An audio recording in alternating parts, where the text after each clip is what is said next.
तरानिथोई सुबा मणिपुर विधान सभा की 3 सुबा मिफम ngasi अमुक हौरे ममांग था फेब्रुआरी की तांग 5 दा राज्यपाल की वरोल गा लोइनना नुमित अदुदगी 3 सुबा सेशन असी हौखिबनी नुमित अदु खक्तमक सेशन चथरबा मतुंग सिनेदाई एजोन तौखरबा मतुंग मखा ताना सेशन असी ngasi हौखिबनी मिफम असी सेशन 3 थोकना था असी की 33 फाव चथगनी सभा की मिफम असिदा रूलिंग अमसुंग ओपोजिशन यावना पुन्ना सदस्य यांखै मंगाना सरुक यादुना मपुंग फाबा मिफम अमा ओइना उखी सभा की सदस्य तरुकना वीडियो कॉन्फ्रेंस की खुथांगना मिफम असिदा सरुक याखी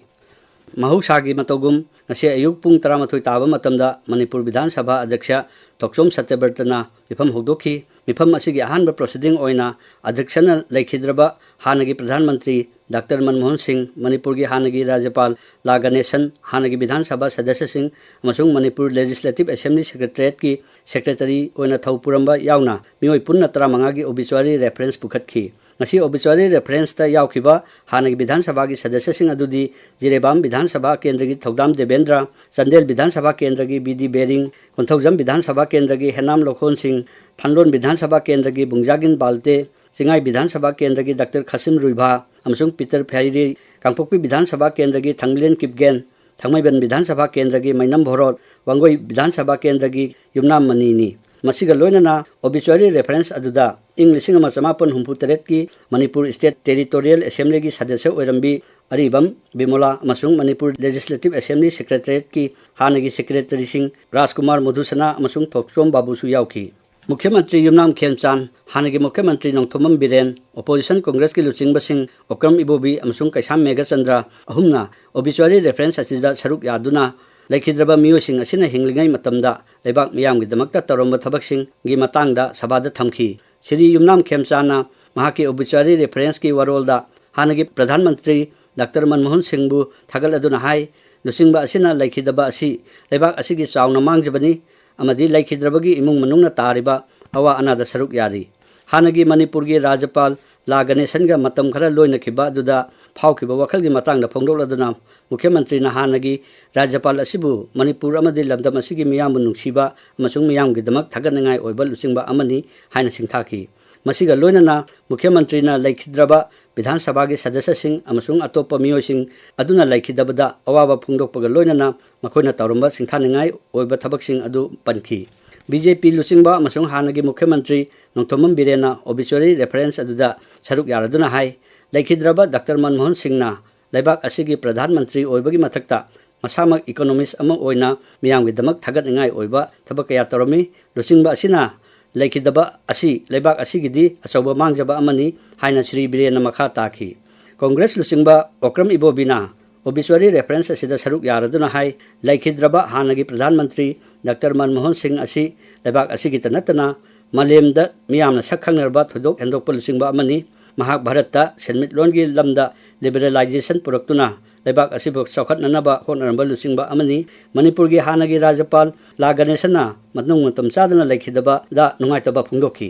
मसिगा लोइनना श्री इबोबिना मणिपुर विधानसभा की सदस्य ओइरंबसिंग अमसुंग मतम सांगना मणिपुर लेजिस्लेटिव असेंबली की सेक्रेटरीट की सेक्रेटरी थौपुरंबी पुरंबा मियोइ सिंह असिना लेखिदबा नुंगाइतबा फोंदोखी ngasi ओबिचुअरी रेफरेंस अदुदा कांग्रेस की सदस्य कैसाम मेघचंद्रना सरुक यारदुना हाई लेखिद्रबा भारत के हानगी प्रधानमंत्री डॉक्टर मनमोहन सिंह असी मिजेंग सानबा लुचिंगबा अमनी अफावबा इकोनॉमिस्ट अमा ओइदुना लेबाक असिगी सेन्मिटलोनदा रिफॉर्म्स कया पुरखी निंगसिंगबा याय Mahatma Gandhi national rural employment guarantee act असी डॉक्टर मनमोहन सिंह की मतमदा हौदोखिबगा लोइनना ngasi एक असिना लेबाक असिगी मियामदा चावना कानबा पीरी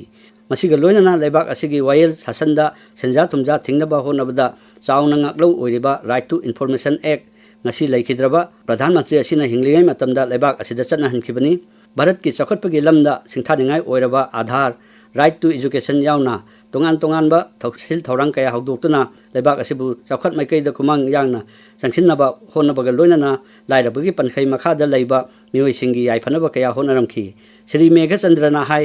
लेखिद्रबा लुचिंगबा असी भारत के foreign policy nuclear policy banking sector अमदी मालेमगी तोंगान तोंगानबा लेबाक सिंगा भारत का लैनबा मरीदा फगतहनबा होनरमी महाकना तौबिरंबा थबक थरमसिंग असिना मरम ओइदुना डॉक्टर मनमोहन सिंह असी भारत की मसक नायबा प्रधानमंत्री अमनी हाइना लेबाक असिगी मियामना ngasisu सिंथानरी ngasi obituary reference अदुदा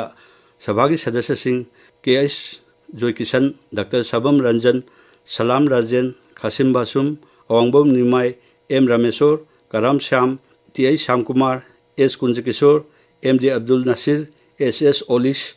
L.M. Khokte, T.I. Santi, K.S. Lokensu Saruk Yaki. Tungda Sabagi Mipamda, Amata Oina, Laikhidraba Singi Mapamda, Minute Ani Tumina Leptuna Awaba Pundoki.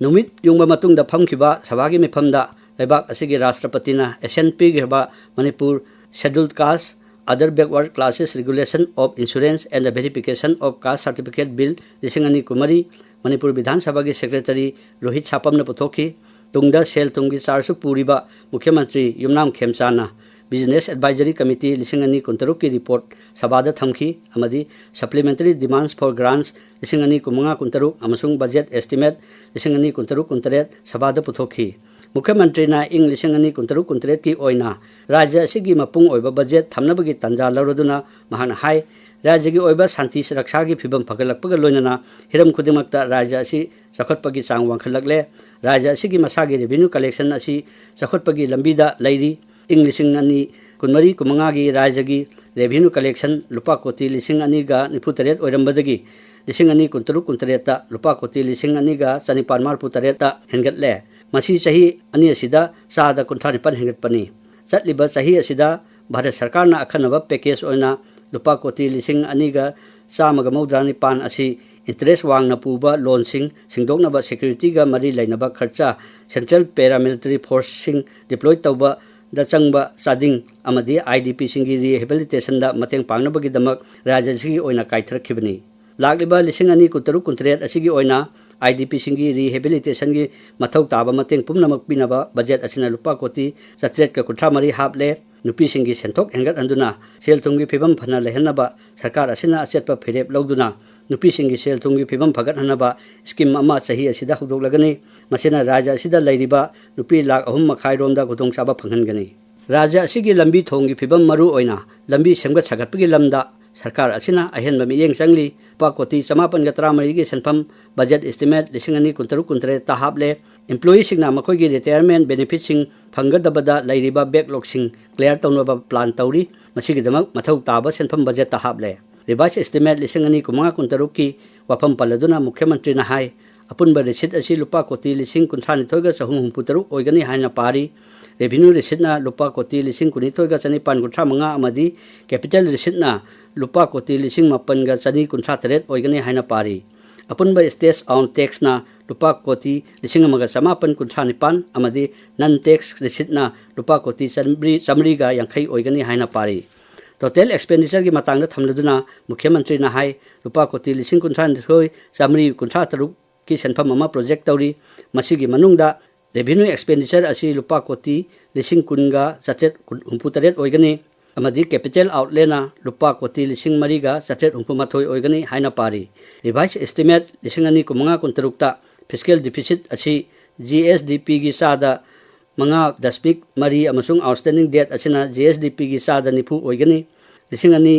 kuntaruk kutret ki budget estimate thamladuna Mukhyamantri na hai apunba receipt lupa koti lising kunthani thoi sahum kuthamapan oigani haina pari masida revenue receipt na lupa koti lising kulumdoi samaga ani amasung capital receipt na lupa koti lising mapan chani kuntha tret oigani state on tax na lupa koti lising ani samri kuntha tret amasung non tax receipt na lupa koti samri yankhai oigani haina pari ing lising ani kuntaruk kuntret ki budget estimate oina lupa koti lising kuntha Sahumga yankai taruk total expenditure ama propose tawri masida total revenue na lupa koti lising tramapan ga sanipan taret oigani capital outlay na lupa koti lising mariga satre taratruk oigani haina pari sabhagi mifam asi losalakpada mamang thagi mangada sabhada rajyapal na pikhiba warol thagat promotion khananabagi damak mantri Govindas Konthawjamna move tawki amasung upamukhyamantri Losi Dikhona second tawki rajyapal na pikhiba warol thagat pa motion khanabada Birodhi Congress lusingba Okram Ibobi amadi Kaisham Meghachandrana